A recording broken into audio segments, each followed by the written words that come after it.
परमात्मा हमारे प्रारब्ध के कर्मों को भी नाश कर देता है। परमात्मा के गुणों में ये भी है कि परमात्मा परमेश्वर पूर्ण ब्रह्म हमें साप से भी मुक्त कर सकता है, श्राप से। जैसे हमें इन 3 तापों से भी परमात्मा मुक्त कर सकता है। तो ये सभी लक्षण परमात्मा में होते हैं। प्रथम लक्षण जो हमने लिया है कि भगवान श्री कृष्ण ने मोरध्वज के पुत्र ताम्रध्वज को आरे से, एक आरी से 2 फाड़ करवा के उसके माता पिता से,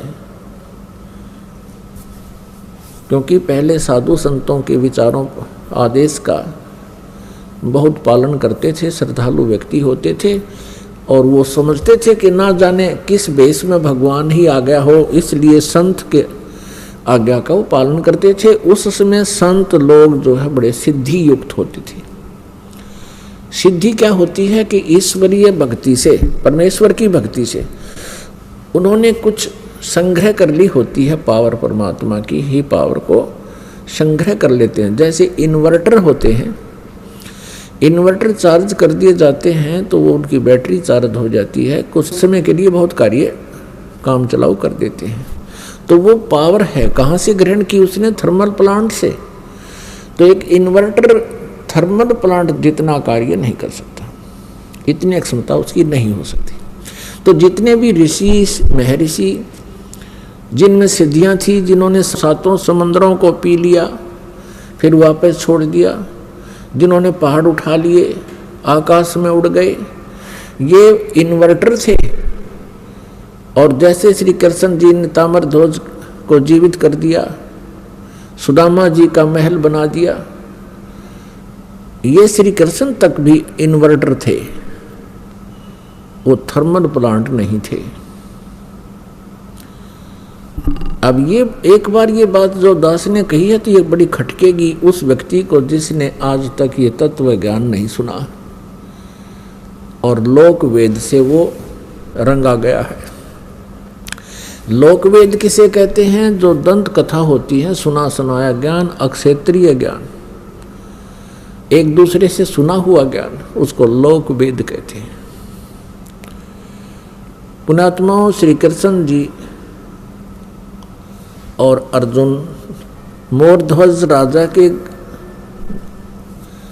घर चले गए एक साधु रूप बना के। उस दिन मोरध्वज अपने पुत्र ताम्रध्वज को राज्य अभिषेक कर रहा था और साधु संतों के वहाँ आगमन को बहुत शुभ मानते हैं। ऐसे शुभ अवसर पर उनका आशीर्वाद प्राप्त करते हैं। उनका आशीर्वाद प्राप्त करने के लिए उनकी प्रत्येक आज्ञा का पालन करते हैं, उनकी सेवा शुश्रूषा करते हैं, जिससे वो प्रसन्न हो जाए।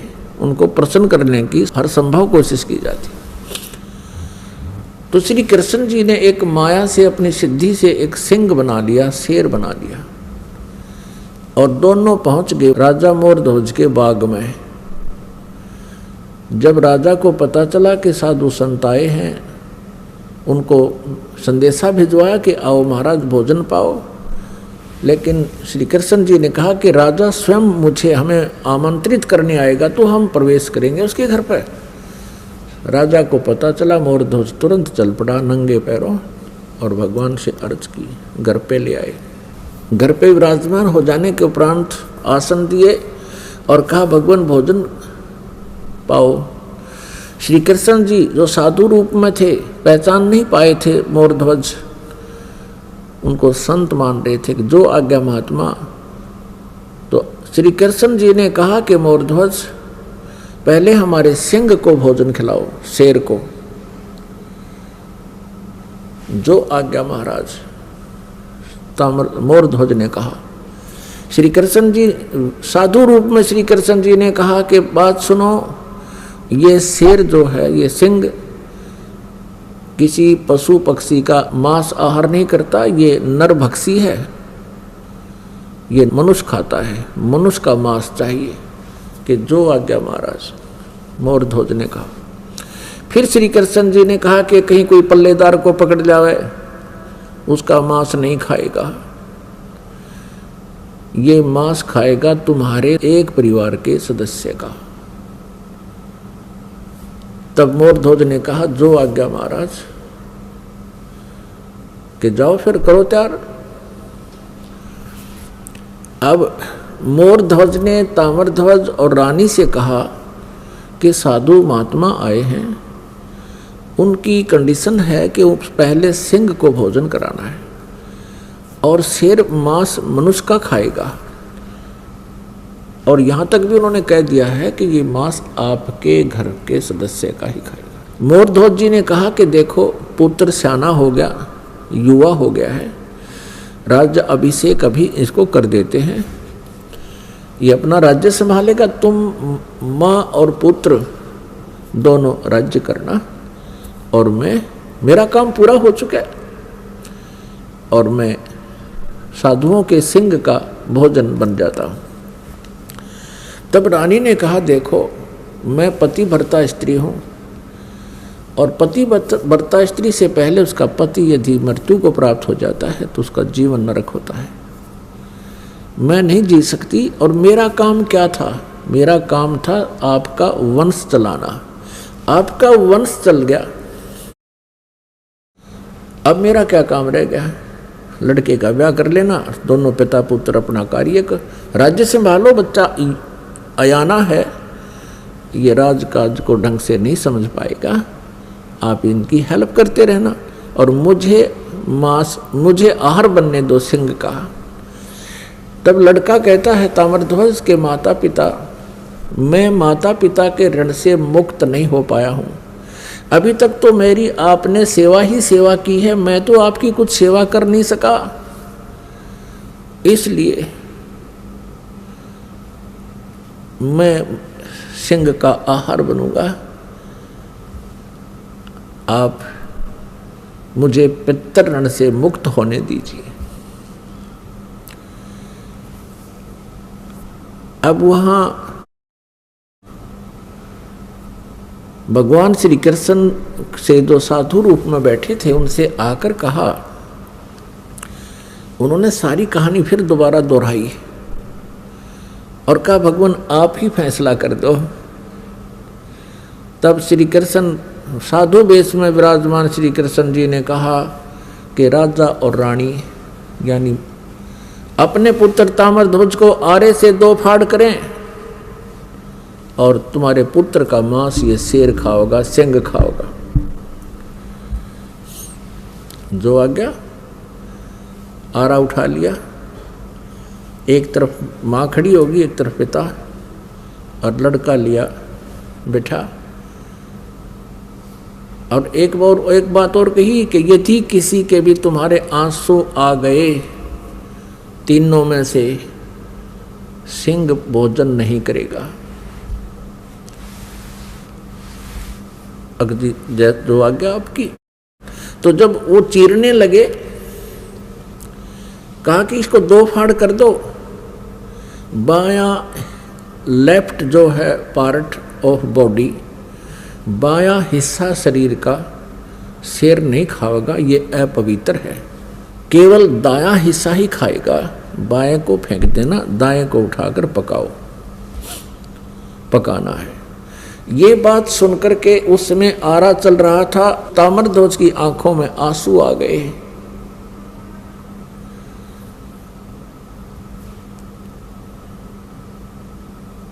तो श्री कृष्ण जी साधु वेश में थे, उठकर चल पड़े कि तुम तो रो पड़े भाई, तुम्हारा सही प्यार नहीं प्रभु में, तुम्हारा कच्चा प्रेम है, ये मांस नहीं खाएगा। तब तक ताम्रध्वज मर चुका था।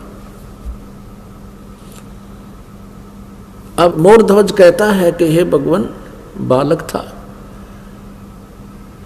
इसको समझ नहीं थी, मुझे चीर लो, मैं नहीं रोऊंगा। तब रानी कहती है, आप रूठ को मत जाओ, मुझे आहार बना लो, हम नहीं रोएंगे, बालक था। इस बात से वो बड़ा प्रसन्न हुआ। श्री कृष्ण जी साधु रूप में वापस आकर बैठ गया और लड़के को जीवित कर दिया। तब लड़का जीवित हो गया। ताम्रध्वज ने कहा कि प्रभु, मैं रोया इसलिए था मैं कोई इसलिए नहीं रोया था कि मेरी जान जा रही है, मैं इसलिए रोया था कि मैं इतना नीच व्यक्ति हूँ कि मेरा आधा ही बॉडी, आधा ही शरीर आपके काम आया, मैं तो इसलिए रो रहा था। अब उसको जीवित कर दिया। अपने आत्माओं, इन कथाओं से हमने बहुत कुछ सीखना होता है। अब ये तो कुर्बानियां की मोर ध्वज जी ने श्री कृष्ण जी के लिए, एक परम संत पूर्ण परमात्मा मानकर। अब उनका कोई से का कल्याण नहीं हो सकता था, ना श्री कृष्ण का कल्याण हुआ, ना श्री कृष्ण उनका कल्याण कर सकते थे। लड़के को जीवित कर देना, इन प्रभुओं में गॉड पावर होती है, जैसे इन्वर्टर वाली। एक इन्वर्टर की क्षमता होती है, वो केवल 2 बल्ब भी जगा सकता है। एक इन्वर्टर की ऐसी क्षमता होती है कि वो कूलर भी चला दे, 2-3 बल्ब भी चला दे, और कोई छोटी मोटी हैंड पंप की मोटर भी चला दे, आधे हॉर्सपावर की।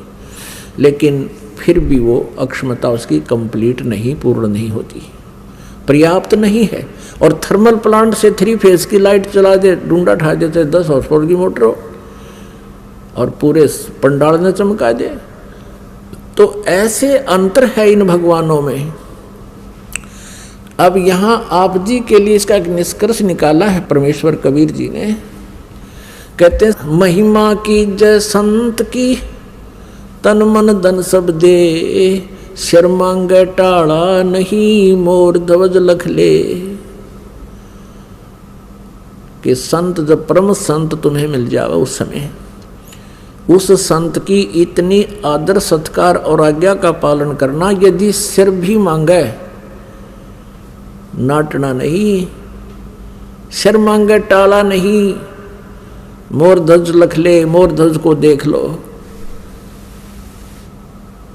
पुण्यात्माओं, अब अकाल गिर गया साधु संतों का इस कलयुग के इस पीरियड में।